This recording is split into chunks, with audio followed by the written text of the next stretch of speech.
Now, my next guest on the Vintage Rock Pod is a virtuoso guitar player known for groundbreaking techniques, part of one of the world's biggest groups in Genesis, released many albums, and is a Rock and Roll Hall of Fame inductee as well. It's my pleasure to welcome to Vintage Rock Pod, Mr. Steve Hackett. Hello, Paul. How are you doing? I'm Nice to good. talk. It is. It's lovely to chat with you, Steve. I mean, you've been a busy boy. I mean, the last 12 months has been particularly difficult for many people due to COVID and things like that. But in that time, you've Yeah. been remarkably busy, released your long-awaited autobiography, a live album, and now a brand new acoustic album called Under a Mediterranean Sky. Now, that's some output, isn't it? It's been a very busy time for me. Normally, I've been doing tons of shows around the world, and suddenly America closed down halfway through our tour, and we came back and found there was extra time to work on stuff like a live album, Setting In by the Pound Spectral Mornings. There was the autobiography. I had a bit more time to work on that, the acoustic album, and I was also involved in another rock album. So too many things, an embarrassment of riches, really. It's never a bad thing to have. Now, considering many Yeah, of us are stuck in our houses, we're working from home more yeah, than we've ever have done yeah, before. People are shielding. This album yeah. that you've just released now, it's an evocative Mediterranean filled album full of songs that can take you away from this life that we're all living and staring at in our own four walls. It's almost the perfect antidote for all of us wistfully dreaming of the sun. So thank you. It is escapist, but in a sense, places that I've already visited were the inspiration for this, as well as my wife Jo, and of course the people I worked with, many of whom are from the Mediterranean, and it's great to be able to do something like this, to have a virtual holiday Yeah, instead of a real one. Safer absolutely. than getting on a plane at the moment. Definitely right. I've personally spent time in Morocco and Marrakesh and Ouarzazate and the Sahara, and I've traveled Spain and Greek islands and things like that. And for me, listening to it, Well it done. really does evoke the feeling of those places. So, what was it that made you such a big fan personally of the region and the cultures and the sounds then? Well, I was already touring a lot of Mediterranean places because um, many of them are on the touring map for rock musicians Mm, with our band. But beyond that, of course, being a tourist and being married to someone who was already a world traveler before we met, when we first hooked up, um, she was showing me pictures of Turkey and being in the middle of ruins in Greece and Crete. So it was already exotic. mhm, Her family album was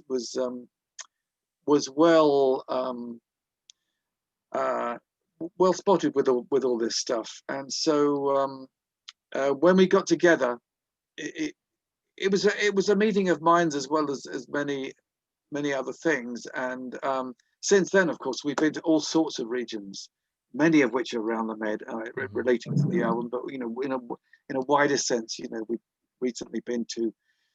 Oh my God! We've been to Africa, we've been to Ethiopia, we travelled far and wide, the Sahara, many of the places that you mentioned. And Jo is a big Grecophile, and she was the one who suggested the title of this album and the idea of, if I was going to do an acoustic album, to make it more exotic and make it more of a journey, not to just be merely influenced by 19th century romantic music or flamenco or many other things, Baroque music, but the idea of widening it, broadening it. And so it's an acoustic album for me in the broadest sense of the word. Um, so I think job done, because it evokes images, and we've done some videos to Yeah. accompany these things. There's a couple of really pretty pucker videos. Andalusian Heart, the Spanish one, and also Sirocco has an interesting video with it where it's romance of place, as much as anything else. So on Andalusian Heart, I'm sort of miming along to the guitar track in as much as I can. And on the other one, it's literally walking around various places that you mentioned again, Cairo, the Valley of the Kings, various places in Egypt with our trip up the Nile, but then also Jordan and Wadi Rum, time spent with the Bedouin, all of that, exotic holidays. It certainly wasn't Butlins, but hey, It all sounds fantastic. yeah. You mentioned a journey there, and then if you can talk us through the Yeah. album as well, because each track kind of tells a different story, doesn't it, and about different locations and things. Uh, it does. I think that it's a case of landscaping with music in the same way that my dad, who painted all sorts of pictures, thousands of them he must have done in his time of different locations in the world, and he did it with paints, and I do it with music. I still find myself watching the TV show The Joy of Painting because I know that he enjoyed that, and uh, yeah, landscapes evoke not just images in the mind, but also I think they evoke music to go with them. I mean, I suspect that's why the Russians came up with such exotic stuff because, of course, they had Mongolia on their doorstep, and so you know, even the sort of stuff from the 1800s sounded exotic. So in a way, we took a leaf out of their book with this Arabian music. Um, to evoke the desert, I think was very important. So tracks such as the Dervish and the Jinn was really an idea of Turkey. I don't know if you've been to Turkey, but Joe had, my wife, and I've yet to visit there, but she um, told me that there's all sorts of things there. Amazing photographs she had of hollowed out mountains with people living in them, and also I think the Genesis track from years and years ago, in the first year that I joined, we did a track called the Fountain of Salmacis, and that place is now in Turkey, Salmakis, um, and so I think that that's the route, that's the area where there was the legend of Aphrodite and Hermes and all of that. So it's exotic stuff in the extreme. So she loves all of that. She's a huge Grecophile, and I'm trying to talk her into doing a book on Greece one day because she's already written a few books. I hope that she'll write something on Greece. I swear she's so knowledgeable about it that she could do it without any reference to any extracurricular material. She knows this stuff. She lives it and loves it, and she's a big influence on me. And It it's a sounds big it. influence on this album. Absolutely. Now the She tracks. comes up with some of the the melodies on it as well. So Brilliant. I was going to say that the tracks on it, they're all very intricate. I love the way they flow and they weave and they wind, and the tempo changes an awful lot. And obviously multiple instrumentation, which you're very much known for. Did you enjoy being in the studio producing these kind of records? I mean, what was the process like putting these tracks together? we had, as well as the nylon guitar, which I've got at home, so I can work with that fluently. There are a few exotic instruments. I've got the Arabian oud. My one is actually an Iraqi instrument. Not a place I visited, but I have the instrument, so I'm playing a little bit of that. There's a Peruvian charango, another short scale stringed instrument, and that I've used it on the Greek track so that it sounds a little bit like either a mandolin or a bouzouki. I've played it in that style. Um, I think it's good at impersonating other instruments, and most people might be familiar with that from Simon and Garfunkel's El Condor Paso, the introduction, you know, right at the beginning, the shimmering thing. So I've used it on previous things in a shimmery style, but with this, I was using it in a style that perhaps it wasn't designed for, but then I guess that's the whole point. It's um, something that mixes very well with nylon guitar. We have the duduk from Armenia. We have the tar from Azerbaijan, played by other people. Um, those nations were in conflict at the time when I was putting together the album. Um, they were in conflict over a disputed region, the Nagorno-Karabakh region. But it seems like things have calmed down again for a while, but I like to think that art and music can do things that politicians seem unable or unwilling to do. Um, I love to think that art and music brings people together, um, whereas politics seems to be the art of division. Um, and let's hope that the world gets, healed in a big way, um, and that we get well and we're able to go out and visit these places, not just virtually, but to claim our birthright. So say all of us, absolutely. Now, as I said at the start of the interview as well, something else you did in the last 12 months was your autobiography, long-awaited autobiography. It's something that you've been working on for a long time, wasn't it? Yes, yeah. I mean, in a sense, any autobiography takes you your whole life Yeah. to put together, really, a collection of memories and opinions and various things. Um, yeah, I mean, I must have started work on this about 15 years ago, and there was so much touring going on. Um, I would do a bit and then have to stop and get involved with other things. And then the year beforehand, I would say um, 2019, as it were, 2019 rather. Um, that was a year that we really cracked on with trying to finish this. Um, and I was halfway through an American tour. America closed down. We weren't able to fulfill those commitments. It was 60 cancelled shows throughout this year, and it gave me extra time to work on it. Luckily, and it looks like there's going to be a paperback edition because it seems to have Hmm. sold well, and so I'll be doing that with an updated chapter or so, and maybe a different cover and what have you. But the idea is to keep it coming, really, and if we get to do other books in future, I'll be very happy to do that because there's actually a lot more to share. I'm probably a more fluent writer than I am a speech therapist here, as I tend to sort of go off on tangents. Apologies for doing that. But That's okay. It's funny because I've asked a few people who've brought out their own autobiographies and asked them to describe the process and how they felt whilst coming up with it. And I've had answers from cathartic to humorous and heartwarming and sad. And how did you find putting together your life story? well, I thought it's got to be revealing, and I didn't want it to slip into the cliche of merely being a series of orgies punctuated by drug fueled flights of the imagination. I thought, yes, people do expect that from musicians, and it's important to admit that I wasn't a complete saint and I've been a complete idiot, bordering on the criminal at times. But um,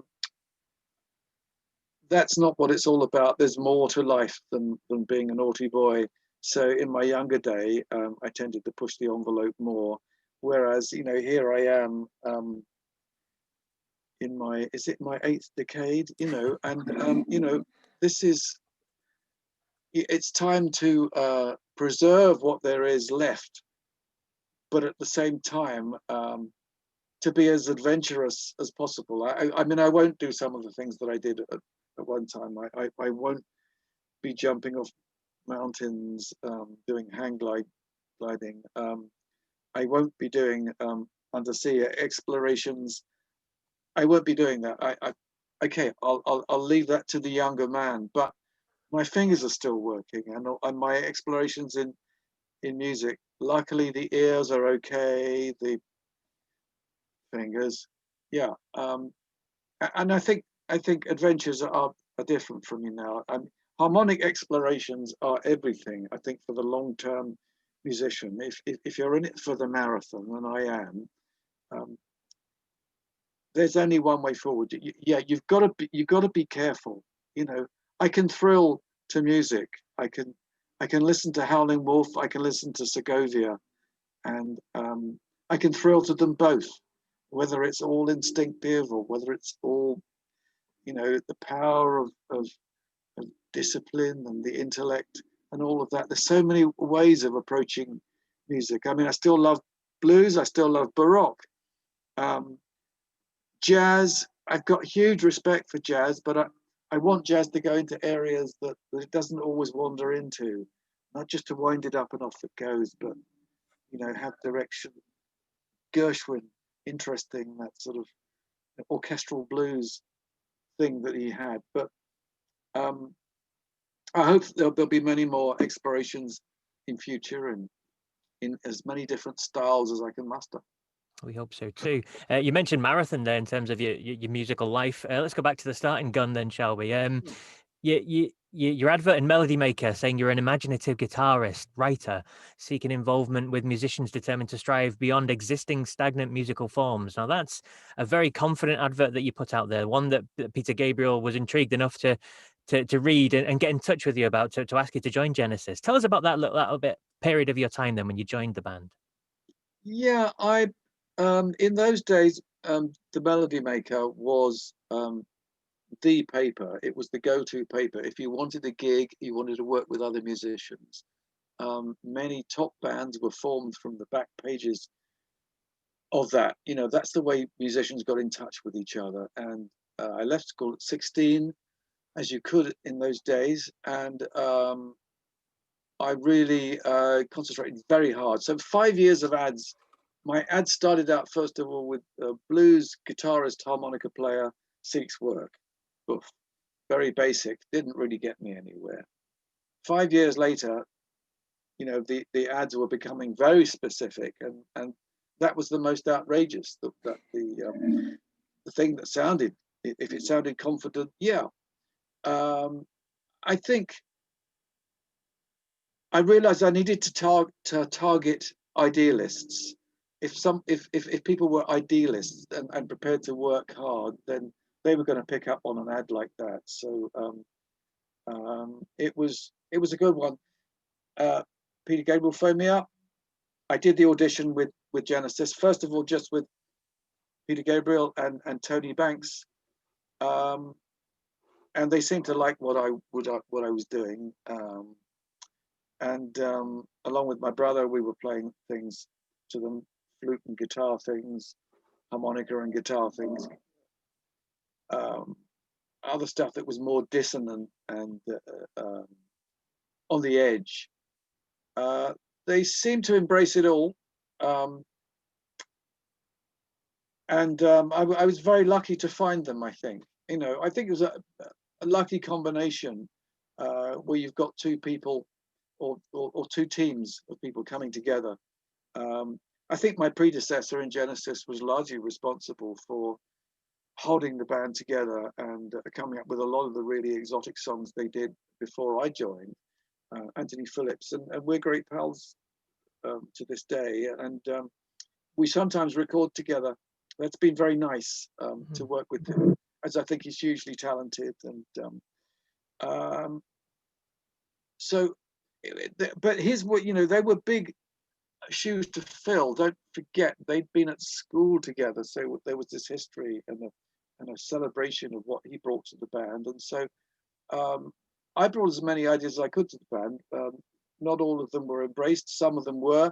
Many were rejected. Sometimes I would bring back the same idea the following year, and we would turn it into a song, and one of them became our first hit single. So it's very difficult working within a team. I think that especially if the team has existed and they've known each other, to some extent, since they were 11 years old, they practically had their own language. It's like suddenly becoming an American or a Venusian. It's got its own set of rules. It's got its own language. You've got to do more than just play guitar. So I found it quite intimidating at first. But I was determined, as we all were. So it was thrilling and appalling in equal measure.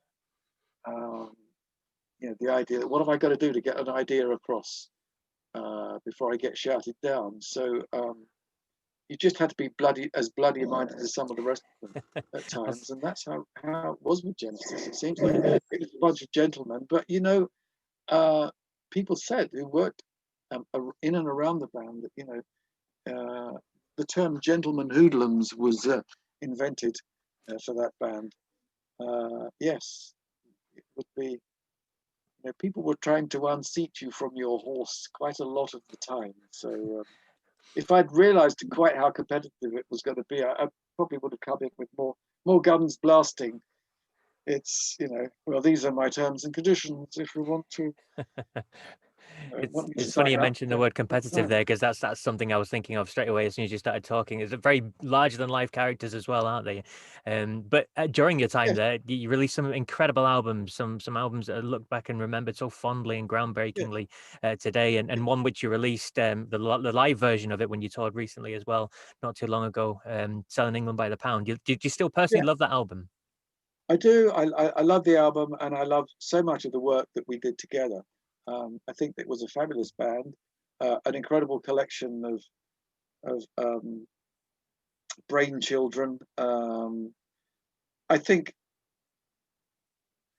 it's funny, because you can't really beat the Beatles. I think the Beatles were to pop music and rock music what Bach was to classical music. So he will always be the father of that, as I think the Beatles, quite rightly, with George Martin, are, that it is the blueprint for everything that followed, whether the technology changes or not. But with Genesis, I think as a collection of writers together, it's been unrivaled. And I could just say that about the others, never mind what I contributed.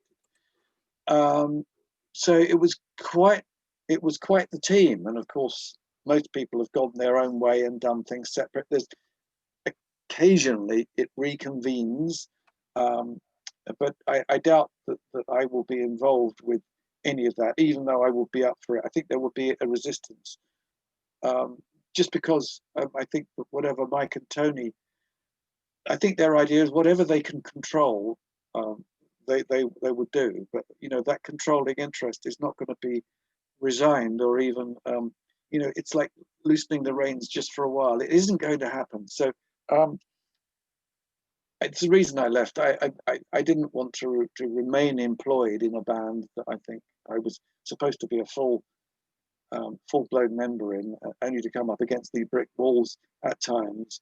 Um, but I don't resent that. It's just that I had a hit when I was still in the band, and then the troubles really started for me, because um, as I say, as a very competitive team, um, uh, perhaps that was the downfall of Genesis.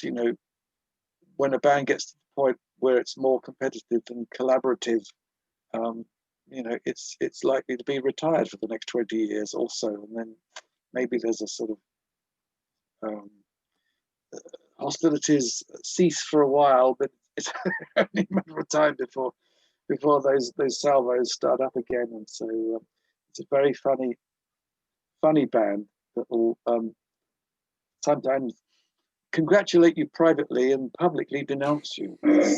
It's extraordinarily competitive. What can I say? And I'm not the only one to have said that. He's been part of the band. You ask Peter Gabriel, he'll tell you the same thing. And do you still keep in touch with your former Genesis bandmates? What's the relationship like there now? A lot of time's obviously passed since then. Yes, yeah. Well, in recent times, I've been in touch with both Peter and with Phil. I haven't spoken to Mike or Tony for a while, but every now and again, we do, and send each other Christmas cards and what have you. And if ever we get together, it's always warm, um, but it's normally merely in the social sense, or to give sanction uh, to a compilation or something we've been involved with. Um, yeah, interesting body of work, I think, and individually interesting. I think the fact that there's so many different kinds of music that the band has touched on. Absolutely. And just one last little thing from your autobiography, then, if you don't mind. I love life's little coincidences. And I spoke to Hmm. John Ilsley from Dire Straits recently, and he spoke of many Yeah, different coincidences that led to some of the success with their band. yeah, One little thing that I liked from your autobiography was the time you bought a leather jacket from a young gentleman at a Kensington market who turned out to be a megastar, Freddie Mercury. yes. Can you tell us about that story? Well, he wasn't a megastar At the at time, that yeah. time, but I remember a young guy who was very, very open and warm and friendly, and I guess he could have sold me anything. Told me how marvelous I looked in it, and I believed every word. Uh, Probably looked more like a Polish dissident who blundered into, you know, the wrong charity shop, I should think. But you know, I think that I wasn't terribly confident in those days, and yeah, you know, so I think I had probably bought Robin Hood's jacket off him, and had Hank Marvin's glasses. It was never going to be a winning combination sartorially, but of course, yeah, it's a lovely guy, and many years later, I was to hook up again with the guys from Queen when I was working with GTR with Steve Howe, and I got to work with Brian May on a couple of projects. We were making an album that became called Feedback '86. Um, Came out many years later, but he also helped me with something I'd organised called the Rock Against Repatriation for the Vietnamese boat people, and we were working together in the studio, just looking up at the TV, watching the BBC News, and we were on the BBC News together, and we thought, how cool is that? You know, there we are, and we literally got our guitars out, and we're sitting in the very studio we're watching on the news. So that was extraordinary. That was nice. Mike Rutherford was involved in that, and tons of people in the music business were involved in it. It was quite the effort, and it took up most of that year for me, trying to talk people into doing things for free, for a very worthy cause, as I saw it at the time. And people were very generous with their time, and yeah, so I became friends with Brian, who I had no idea that he was aware of what early Genesis was, and he said, very first track on the first album I did with Genesis in '71, which is, my God, it's 50 years ago practically to the day that I joined them. Certainly we were in rehearsal at this point, and then Sunday coming will be, I think it's supposed to be the anniversary of the very first gig I ever did with them. Anyway, he said, musical box, he said, that's an influence on me, that track, the guitar work. And I said, what? And I realized that right at the end of the track, there was some harmony guitar work.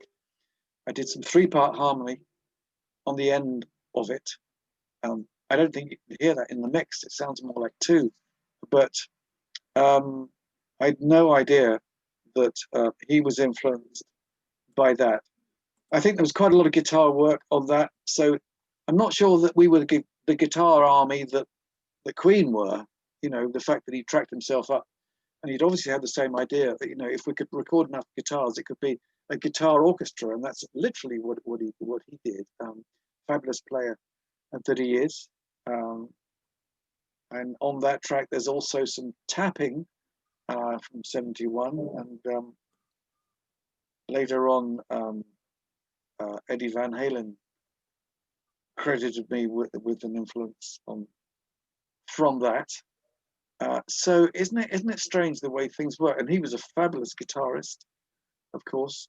It's terrible to see the passing of guys who I think are still, you know, in spirit, so young and vital, doing incredible work.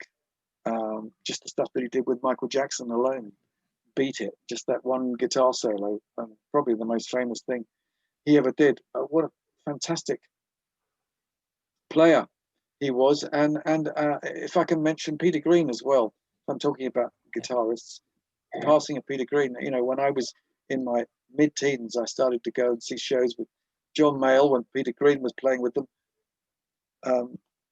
Quite a bit before the formation of Fleetwood Mac, and for about a year or so, I was watching Peter Green playing live with John Mayall, and marveling at what a fluent bluesman he was. And then he was getting up singing occasional songs with John Mayall, and he had an idea that, yeah, this guy's got a great voice, and also played a mean harmonica, which had also been my instrument when I was a kid. So all these things bind us, and so I think that the similarities are probably greater than the differences. We're all wrestling with the frets, aren't we? That's what we do on a daily basis. I'm sure these guys are still there in spirit, and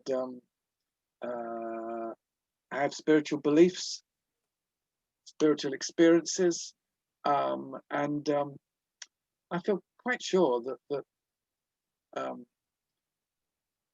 they're around somewhere. I know that perhaps I'm sounding a bit hippy dippy to people there. Wake up at the back there, right? Yeah, spiritual experiences. I've had some mediumistic things. I've come across the odd ghost. I've experienced premonitions, as has my wife.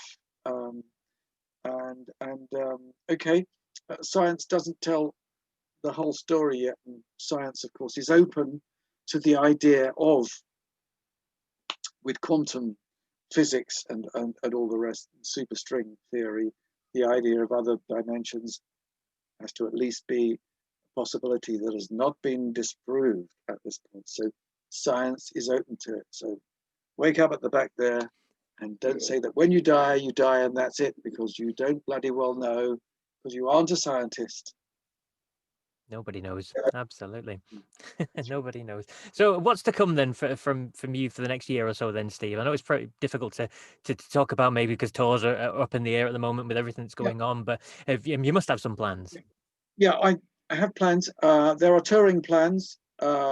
We were hoping to be able to do all sorts of things. As I said before, there were 60 cancelled shows, and that was last year alone. Um, Things are in, you know,